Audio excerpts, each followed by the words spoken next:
السلام علیکم، میں ہوں سہیل خان۔ ایس کے نیوز میں آپ کو خوش آمدید ہے۔ ناظرین، آج بالآخر سپریم کورٹ آف پاکستان نے صحافی ارشد شریف، جن کو 23 اکتوبر کو بہیمانہ طریقے سے کینیا میں قتل کر دیا تھا، آج باقاعدہ chief justice of Pakistan justice Umar Ata Bandial نے سو مٹو از خود نوٹس انہوں نے لے ہی لیا، اور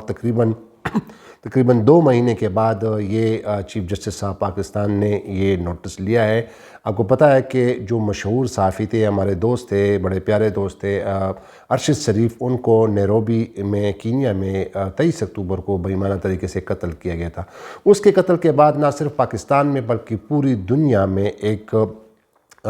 تشویش کی اور غم و غصے کی لہر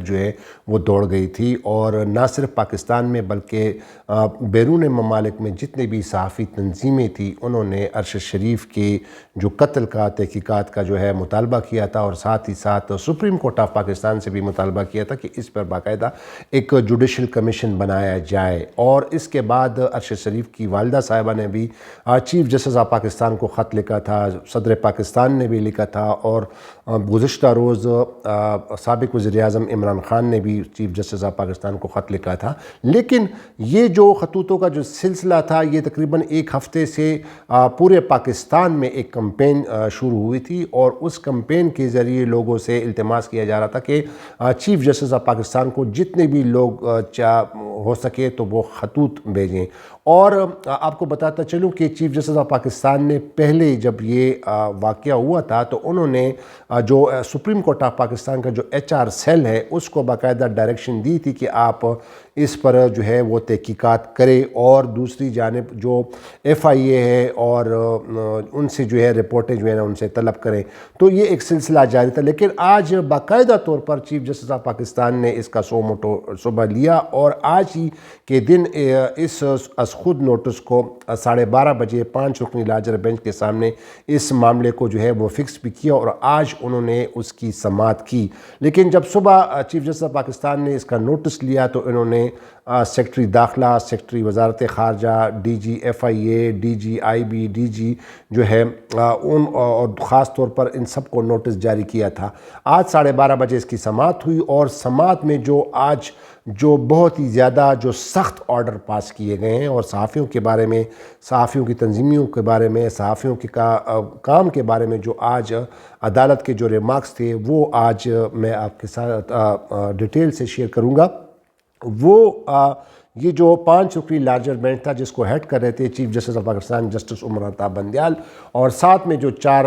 معزز جج صاحبان تھے، اس میں justice Ijaz ul Ahsan, justice Jamal Khan Mandokhel, justice مظاہر علی اکبر نقوی، اور جسٹس محمد علی مظہر۔ انہوں نے اس 5 رکنی بینچ نے اس کیس کی سماعت کی، اور آج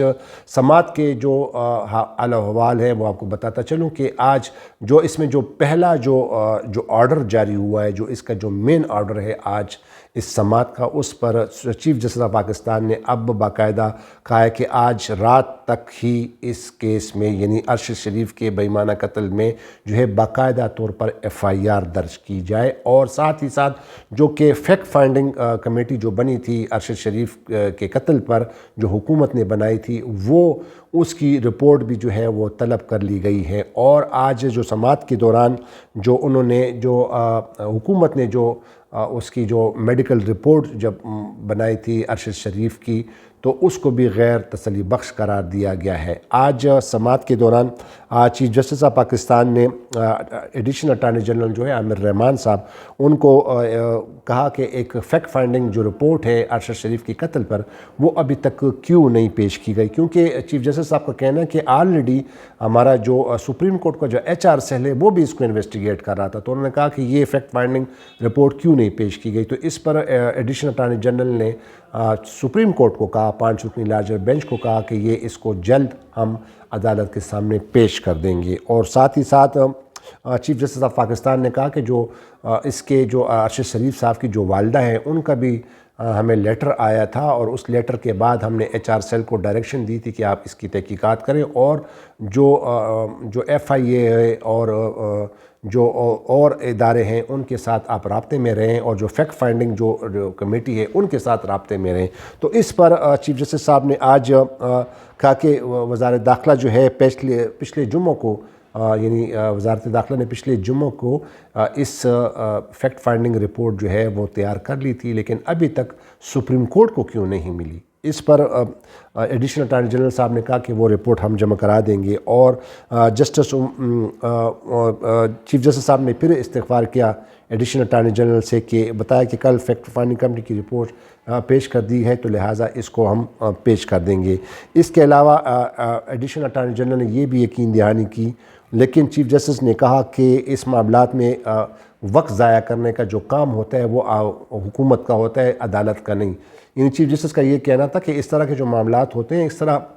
اکثر حکومت ہی بڑی دیر سے جو ہے وہ کارروائی کرتی ہے یا رپورٹ فائل کرتی ہے، تو اس نے کہا کہ یہ حکومت کا کام ہے، یہ عدالت کا یہ کام نہیں ہے۔ عدالت جو بھی کام کرتی ہے تو اس کو انجام تک پہنچانے کے لیے اس پر بہت جلدی سے اس کی کارروائی کرتی ہیں، تو لہٰذا چیف جسٹس صاحب کا یہ کہنا تھا کہ یہ حکومت کا کام ہے کہ یہ جو ڈیلے ہوتی ہے، ڈیلینگ ٹیکٹسز جو ہوتی ہیں، اس پر جو انہوں نے کہا کہ یہ جو فیکٹ فائنڈنگ مشن جو ہے یہ کینیا کیسے گیا اور وہاں پہ کیا پاکستان کے اتنے وسائل ہیں کہ وہاں پہ وہ گئے اور وہاں پہ انہوں نے اس کی تحقیقات کی، تو اٹارنی جنرل صاحب نے کہا کہ اس کا کافی چیف جسٹس صاحب نے کہا کہ اس کا کافی عرصہ ہو گیا ہے، فیکٹ فائنڈنگ کی جو رپورٹ آئی ہے وہ ابھی ہمارے پاس کیوں نہیں پیش کی گئی، تو رپورٹ کیوں نہیں آ رہی، جو میڈیکل رپورٹ پیش کی گئی۔ ہاں، چیف جسٹس صاحب نے یہ بہت ایک بڑی اہم بات کی کہ جو میڈیکل رپورٹ جو ارشد شریف مرحوم کی جو رپورٹ پیش کی گئی ہے، چیف جسٹس صاحب نے کہا کہ وہ بھی تسلی بخش نہیں ہے، اور انہوں نے کہا کہ انسانی جان جو ہے وہ بڑی اس کی سنجیدگی سے اس کو لینا چاہیے، اور اس طرح کے کام جو ہے نا بڑی سنجیدگی سے کرنی چاہیے، کیونکہ اس میں انسانی جان کی جو ہے وہ ایک اس کے ساتھ اس کا تعلق ہوتا ہے، اور لہٰذا اس طرح کے معاملات میں جو ہے نا بڑے احتیاط اور سنجیدگی سے کام لینا چاہیے۔ اور چیف جسٹس صاحب پاکستان نے جسٹس عمر عطا بندیال صاحب نے پاکستان میں جو ہم صحافی کام کرتے ہیں، ہمارے کاموں کو، صحافی کے کاموں کو بڑا سراہا۔ اس نے کہا کہ یہ پاکستان میں صحافی سچائی کی آواز اگر صحافی بلند کرتے ہیں، اگر صحافی جھوٹ بولتے ہیں یا تو حکومت اس میں کارروائی کرنے کا اختیار رکھتی ہے۔ یعنی ان کا ڈائریکٹ وہ یہ تھا کہ جو ارشد شریف صاحب نے جو جتنی بھی رپورٹنگ کی اور وہ ایک سچائی پر مبنی تھی، وہ جو آواز بلند کر رہے تھے، اور وہ مطلب انہوں نے ڈائریکٹ انڈائریکٹلی اس طرح کہا کہ پاکستان میں جو صحافی ہیں وہ سچائی کی آواز بلند کرتے ہیں، اور اگر کوئی جھوٹ بولتا ہے، کوئی غلط رپورٹنگ کرتا ہے تو پھر حکومت کے پاس اختیار ہوتا ہے کہ وہ اس کا جو ہے اس کا نوٹس لے۔ اور اٹارنی جنرل صاحب نے یہ بھی بتایا عدالت کے استغفار پہ کہ وزیر داخلہ جو ہیں جناب رانا ثناء اللہ صاحب وہ کدھر ہیں،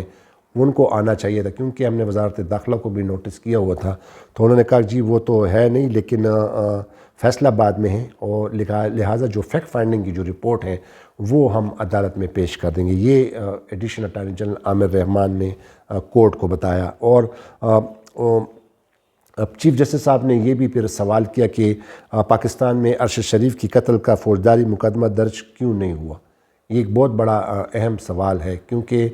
23 اکتوبر کو ان کو قتل کیا گیا تھا کینیا کے شہر نیروبی میں، تقریباً 2 مہینے ہو گئے اور کوئی ایف آئی آر بھی درج نہیں ہوا۔ تو چیف جسٹس صاحب کا یہ بہت بڑا اہم سوال تھا ایڈیشنل اٹارنی جنرل سے کہ انہوں نے کہا کہ ارشد شریف میں پاکستان کے جو قتل کے جو فوجداری مقدمہ ہے وہ کیوں درج نہیں ہوا، اور اس پر سیکرٹری داخلہ نے موقف اپنایا کہ جو فیکٹ فائنڈنگ کی جو رپورٹ کا جائزہ لے کر مقدمہ جو ہے درج کرنے کا جو ہے وہ فیصلہ ہوگا۔ یعنی جو ابھی جو فیکٹ فائنڈنگ جو ٹیم گئی تھی جو انویسٹیگیٹ کر رہی تھی نیروبی میں، کہہ رہے کہ وہ جب رپورٹ آئی ہے وزارت داخلہ کی طرف سے، نے کہا کہ جب اس کا جائزہ لیا جائے گا تو اس کے بعد ہی پھر ہم یہ جو ہے فوجداری کا جو مقدمہ جو ہے وہ دائر کریں گے۔ اور اس پر جو بینچ کے جو دوسرے رکن ہیں جسٹس مظاہر علی اکبر نقوی، انہوں نے کہا کہ کیا مقدمہ درج کرنے کا یہ قانونی طریقہ ہے؟ مطلب انہوں نے یہ پوچھا کہ کیا مقدمہ درج کرنے کے لیے یہ قانونی طریقہ ہے کہ جب آپ ایک رپورٹ آ جائے اور اس کا جائزہ لیں گے اور اس کے بعد آپ جو ہے مقدمہ درج کرائیں گے؟ تو اور جسٹس اعجاز الاحسن جو بینچ کے دوسرے رکن تھے انہوں نے بھی استغفار کیا کہ مقدمہ درج کرنے کیسے بغیر تحقیقات شروع ہو سکتی ہے. یعنی ظاہر ایک بات ہے، ایک کرمنل پروسیجر ہوتا ہے، ایک جو بھی کوئی واقعہ ہوتا ہے تو وہ اس کا پہلا جو ہے فرسٹ ایف آئی آر ہوتا ہے، فرسٹ انفارمیشن رپورٹ جو ہے وہ پہلے دائر کی جاتی ہے، درج کی جاتی ہے. اس کے بعد کسی بھی، چاہے وہ چوری ڈکیتی کا ہے، قتل کا جو واقعہ ہے، اس پر پھر بعد جو ہے وہ کارروائی شروع ہوتی ہے. تو یہ جسٹس اعجاز الاحسن صاحب نے ایک بڑا لیگل پوائنٹ اٹھایا، لیگل کویسچن انہوں نے اٹھایا کہ یہ تو اس کے لیے تو پہلے تو ایف آئی آر درج ہونی چاہیے. جب ایف آئی آر درج ہو جاتا ہے تو اس کے بعد پھر کارروائی شروع ہوتی ہے. اور چیف جسٹس نے کہا کہ فیکٹ فائنڈنگ کی کمیٹی کی رپورٹ آج ہی جمع کرائیں. تو ان کو اب ایک تو یہ دو ڈائریکشن ہو گئی، اہم ڈائریکشن. ایک تو یہ کہ جو ان کی جو ایف آئی آر ہیں جو وہ آج درج کرائی جائے، اور جو فیکٹ فائنڈنگ کی جو رپورٹ ہے، جو حکومت نے جو فیکٹ فائنڈنگ رپورٹ جو بنائی ہے، وہ اس کی رپورٹ بھی جو ہے وہ سپریم کورٹ میں آج ہی جمع کی جائے. کیونکہ اب یہ 5 رکنی لارجر بینچ نے جو ہے وہ یہ سماعت جو ہے کل تک ملتوی کی ہے. تو لہٰذا ایک تو دو بڑے اہم ڈائریکشن دیے، ایک کہ آج ان کا ایف آئی آر یعنی قتل کا مقدمہ درج کیا جائے، اور دوسرا جو گورنمنٹ کی جو فیکٹ فائنڈنگ جو رپورٹ ہے اس کی جو ڈیٹیل ہے وہ بھی آج ہی سپریم کورٹ میں پیش کی جائیں. کیونکہ کل بروز بدھ 7 دسمبر کو سپریم کورٹ کا یہ 5 رکنی لارجر بینچ جو ہے یہ دوبارہ سماعت کرے گا. تو یہ آج مکمل جو ہیئرنگ جو تھی اس کی اعلی احوال تھی. لیکن بہرحال یہ اچھا ہوا، کیونکہ شہید ارشد شریف کے جو قتل کے بعد جو پاکستان میں جو صحافی تنظیموں کے حوالے سے جو آواز اٹھائی جا رہی تھی، اور عام شعبہ زندگی سے لوگ تعلق رکھنے والے لوگ جو ہیں وہ بھی یہ آواز اٹھا رہے تھے، اور بار بار چیف جسٹس آف پاکستان سے کہہ رہے تھے کہ اس پہ ایک جوڈیشل کمیشن بنایا جائے. اور بعد میں ان کی والدہ صاحبہ نے بھی خط لکھا تھا، صدر پاکستان نے بھی خط لکھا تھا، گزشتہ روز سابق وزیر اعظم عمران خان نے بھی خط لکھا تھا. تو لہٰذا آج باقاعدہ chief justice of Pakistan justice Mehtab Bandial نے اس کا نوٹس لیا، سو موٹو نوٹس لیا، از خود نوٹس لیا، اور آج ہی 12:30 بجے اس کی کارروائی بھی کی، اس کیس کی سماعت بھی کی 5 رکنی لارجر بینچ نے. تو اب دیکھنا یہ ہوگا کہ کل وزارت داخلہ کیا رپورٹ جمع کراتی ہے جو فیکٹ فائنڈنگ کی رپورٹ ہے، اور کل عدالت میں آیا اور جو پروگریس رپورٹ ہے وہ کس طرح پیش کرے کہ آج وہ ایف آئی آر درج کرائیں گے یا نہیں کرائیں گے. تو ایک اور ویڈیو میں دوبارہ آپ کے سامنے حاضر ہوں گا. لیکن نئے دیکھنے والے ناظرین سے میری التماس ہے کہ میرے اس چینل کو ضرور سبسکرائب کریں اور اپنے آراء سے ضرور آگاہ کریں. تو پاکستان زندہ باد.